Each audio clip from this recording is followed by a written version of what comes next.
First of all, I'd like to thank the Rotary Club for the invitation to speak with you guys today. It's quite an honor to be asked. I can assure you that my Bryan High School speech teacher would pass out and faint if you saw me up here. I think I was the only kid to ever graduate or pass the speech class in high school without ever giving a speech. When I first got the invite, I assumed that they had mistaken me for my dad. I asked Rita if she was sure that she knew what she was talking about, and so I probed a little further. I asked her to give me some background on the event, and she told me that last year Drake McLean had spoken. And I thought, okay, you must be trying to talk me out of coming to this thing. So I asked her a few more questions, and she told me that it was an entrepreneurial award dinner or luncheon. Well, okay, well, I can probably swing that. But I asked a few more questions, and what I basically figured out was that Jerry Jones, Bob McNair, and Jim Crane weren't available for lunch today. To the entrepreneurs in the room, business owners, I'd like to commend you for accomplishing what many people take for granted. For many of your companies, you just represent an opportunity for someone to come to work or for a place for people to get goods and services. In both cases, most people are interested in what you can do for them and don't give much consideration to how difficult it was for you to start your business or get it to where it is today. We all go through our daily lives benefiting from and taking for granted businesses like yourselves that make our lives easier. From the moment we wake up to the time we go to bed, we take advantage of the services and products that each of you make. I like to use examples and analogies when I try to make a point, so I'm going to make a simple one. This picture right here is a picture of my old garden hose, or what used to be my garden hose, and what it normally looked like. And I was watching TV one night, and I saw a commercial for the flexible hose. I thought to myself, that's a pretty ingenious idea. I've never thought about a flexible hose. It doesn't kink and doesn't wad up in a pile. I wonder if it really works. I thought I'd check it out, give it a try. What you see on the screen there is my new hose. That's a 100-foot garden hose. Doesn't kink. When you fill it up with water, it stretches out. When you turn off the water, it shrinks back up. So I ordered one of those. I now have 4 of them. I've thrown all my other hoses away.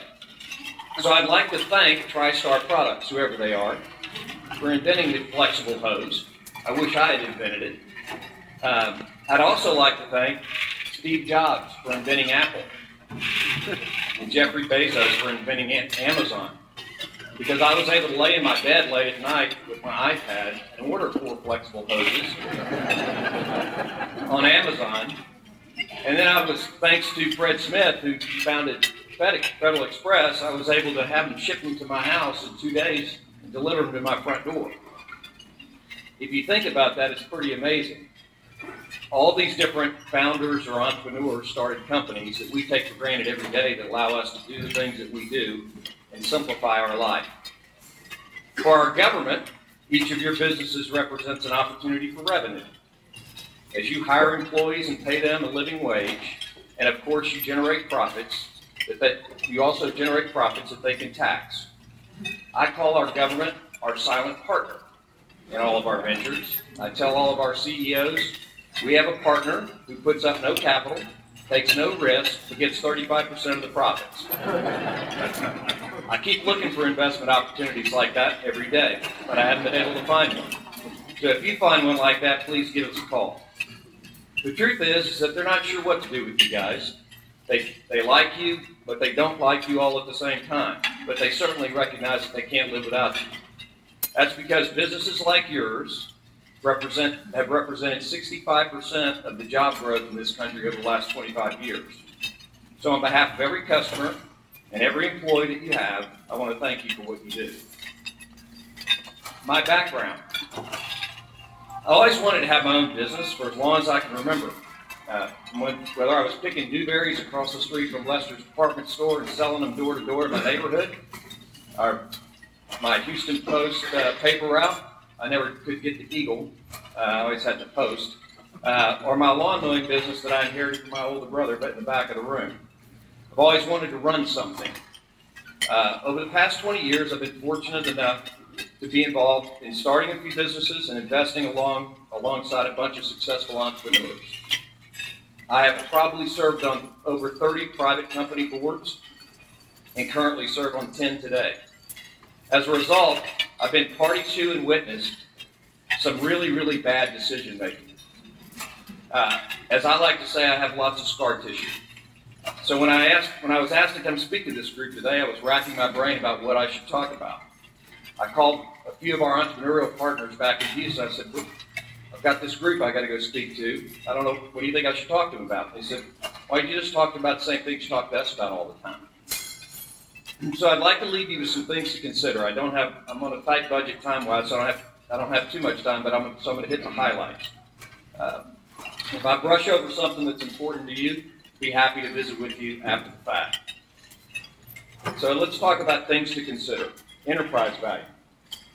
Each of you that has a business, if you want to increase the value of your business, and when I say increase the value, I mean to a prospective buyer or suitor down the road someday, you need to focus on two things. You want to expand your moat, and I'll touch on that in a minute, and you want to constantly improve your management team. What do I mean by a moat? I literally mean a moat. Your moat can be a number of different things depending on the business that you're in, but everyone has one at some level, and some businesses have several. The key is to identifying the moat that's most important to you and your company and invest in it and expand on it on a regular basis. Every business has competition, and the wider and deeper that you can make your moat, the more capable you are of fending off those pesky competitors who are nipping at your heels trying to take your business. Your moat could be intellectual property, a patent. It could be a brand that everybody recognizes. It could be government permits that allow you to operate and do things that others can't do. It could be a technical expertise, superior service, superior sales organization, geographic footprint that gives you an advantage over others. There's a number of things that could make up your moat. The main thing is that you need to determine what those things are, invest time and money in it, and nurture it on a regular basis. We have our company sit down once a year and talk about the moat. How's the moat doing? Are we focused on the right things? Are we doing the right things to protect our future and our business? I'm going to touch on a quick example of this just for everybody in the room, of course, has heard of Kodak. When I was growing up, we'd take the roll of film down, get the film developed, and get some pictures. I even took a photography class in high school. That's a different subject, but we go in the dark room and develop the film. Well, Kodak's a fascinating company. It was founded in 1880 by George Eastman. George was a famous inventor, kind of like Thomas Edison and others. And he figured out a way to basically put an image on film. And he patented that process. And over a period of years, Eastman and Kodak patented a number of different imaging type technology, all centered around film. By 1992, Kodak had 145,000 employees worldwide. Their revenue was $20 billion, and they had 22,000 worldwide patents, all centered around film and imaging technology. In a short 20-year period, by 2012, Kodak had filed for bankruptcy, and we're down to less than 8,000 employees, and today they are virtually out of business. What went wrong with a great company like Kodak? Well, what very few people know is that in 1975, a guy by the name of Steve Sasson, who was a Kodak engineer, invented the digital camera in his house, in his garage. He was a tinkerer. He took that camera to Kodak's management team and said, hey, I've invented this digital camera. I think it's the next thing. Kodak's management said, what are you, crazy? We don't want a digital camera. We're in the film business. If we do a digital camera, it's going to destroy our film business, and that's where we make all our money. Well, Kodak forgot about their moat. Kodak's moat was to be an innovative technology company. And they got stuck on the notion that they were just a film company. They just made film. And so, fast forward 20 years later, 30 years later, digital camera comes out, nobody even sees film anymore. Kodak's out of business. So figure out what your moat is, focus on your moat, deepen your moat, and widen your moat to protect your business. Management.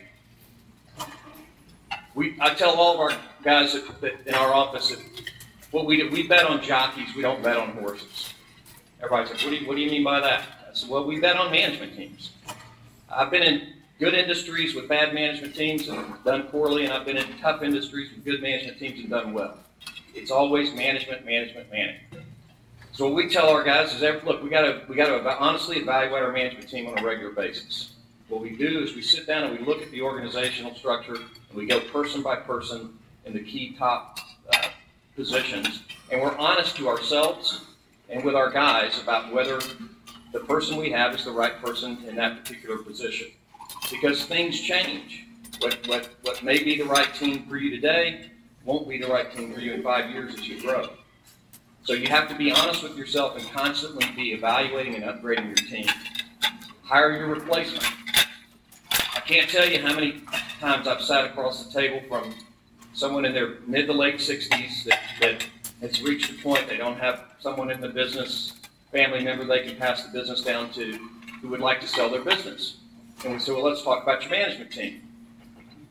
They don't really have much of a team. They haven't taken the time to build a team over time that they can pass the torch to.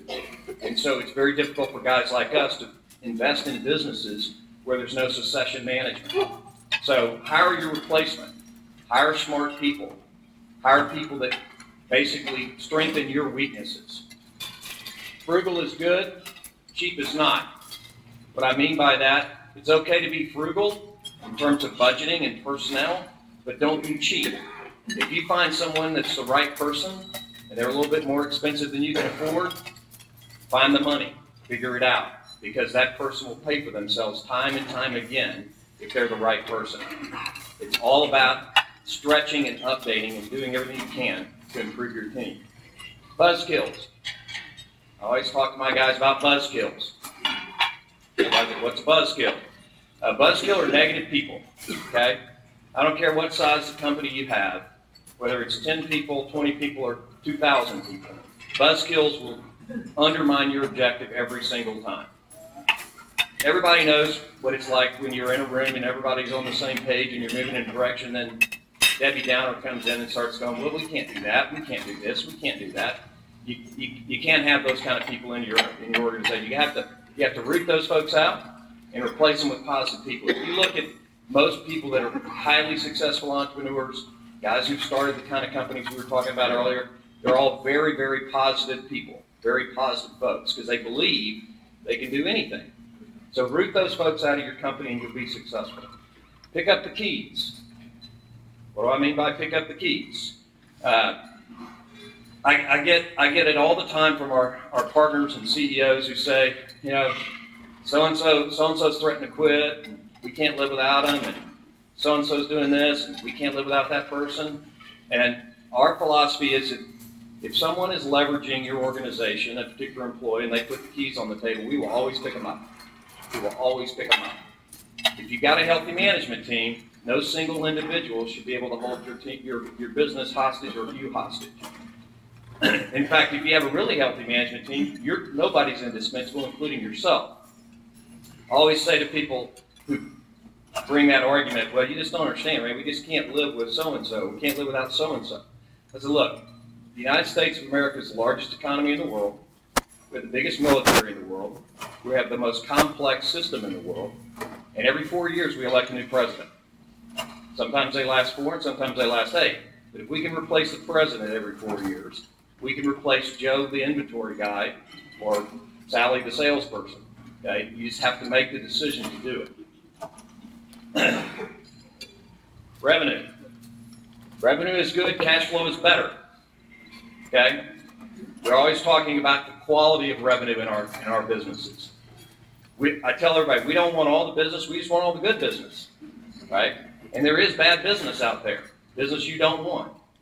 I always talk to our CEOs about, you know, don't get focused on the little shiny object in the drawer that entices you to do something that you just don't want to do or you shouldn't do. A bad revenue decision or a bad customer diversification decision or a number of things along those lines can really undermine your business. I could give you a bunch of examples, I don't have time, of situations where guys chased revenue, or people, the company chased revenue at the expense of their moat, at the expense of the health of the overall company. So make sure you're strategic and thoughtful about your revenue. Make sure that you diversify your customer base as best you can, and make sure you do it with top-notch blue-chip companies that can actually pay their bills. But make sure overall that you protect your moat, that you're thinking about those customers in the long-term context of building and maintaining your moat. Debt. I know we have some current former bankers present, so to clarify my comments, these don't apply to y'all. A reasonable amount of debt, or leverage as we call it, is an essential tool for growing a profitable business. However, sometimes, in what I call good times or euphoric times, banks will actually lend you more money than you should borrow. And the funny thing about that is, for some strange reason, they tend to want it all back at the wrong time, when you can't afford to pay it back. So we have a couple of rules that we try to live by when it comes to leverage. We don't use short-term debt to purchase long-term assets. So you don't buy a house with your credit card. Well, don't buy long-term assets with your working capital line. Working capital is for working capital. Term debt is for long-term assets. So match up your bank financings to match up your assets. But more importantly, debt to equity and debt to asset value, those are important, but debt to free cash flow is more important. Nobody has ever gotten rich in business paying off their bank with assets. What you want to do is pay your bank off with cash flow. So we make our companies, we keep two sets of budgets. We have a management budget, which is what we think we're going to do, and then we have a bank budget. And it looks totally different than our management budget. It's much more conservative, and we set those budgets on that basis to make sure that we don't get overextended. When I look back over the 20-something years of doing this, in almost every instance where we've had a problem or we've gotten into a tough situation, it's because the company was over-leveraged or undercapitalized. So leave enough cushion in your plan, leave enough cushion, cash cushion, to work through those difficult periods. Rate is important, or matters, but relationship matters more. What do I mean by that? Interest rates, everybody wants to get the best deal from their bank. I will tell you that we focus on rate, but that's not how we pick our banks. We pick our banks based on relationships. Because I can promise you, you want a smart banker to bank your business. I'm not saying that because my father was a banker. I'm telling you from experience that when you step on a banana peel or slip on a banana peel, you want to have a banker that understands your business, that trusts you, and that will work through difficult times with you. And today, and the bankers in the room probably can speak to this, in the regulatory environment that banks are operating in today, it's they don't have the flexibility they had 5 and 10 years ago. When you meet with your bank, you're meeting with a regulator at the same time. They're just that invisible person in the room that shows up. So on the debt side, hope for the best, but plan for the unexpected. In closing, I want to talk a little bit about mentors and advisors. Being an entrepreneurial business owner can be very stressful and lonely. You have to make all these difficult decisions, and it affects lots of people's lives. You have employees, customers, bankers, and sometimes investors to answer to. I encourage you to seek out mentors and advisors that you can bounce ideas off of. I have an advisory board of 4 executives in Houston, all from varying backgrounds, all much more successful than me for sure, that I reach out to on a regular basis. I have lunch with them, we talk about things, we talk about issues. I also have a cast of other characters, depending on what the circumstance might be. So I've got, if it's a real estate problem, I call my real estate friends. If it's an environmental problem, I call my environmental friends. But I encourage you to find a group of people or person that you can bounce ideas off of and sit down with and talk about your business, your future, what you're trying to accomplish. It doesn't have to be some formal thing. Just a sanity check when you're not sure and you're about to make a big decision. In selecting those people, I would tell you this. Relationships are like bank accounts, what I tell all my guys. You have to make a lot of deposits before you make a withdrawal. So spend time with these people, get to know them a little bit before you start asking for favors. And in closing, all businesses are different, but basically they're all the same. They all have employees, they all have regulations, taxes, problems, and things that they have to deal with on a regular basis. So surround yourself with smart people who've been there and done that. And maybe, if you're lucky, you can avoid some of the scar tissue that I've had. Again, thank you for inviting me, and congratulations to all of you for everything you've accomplished.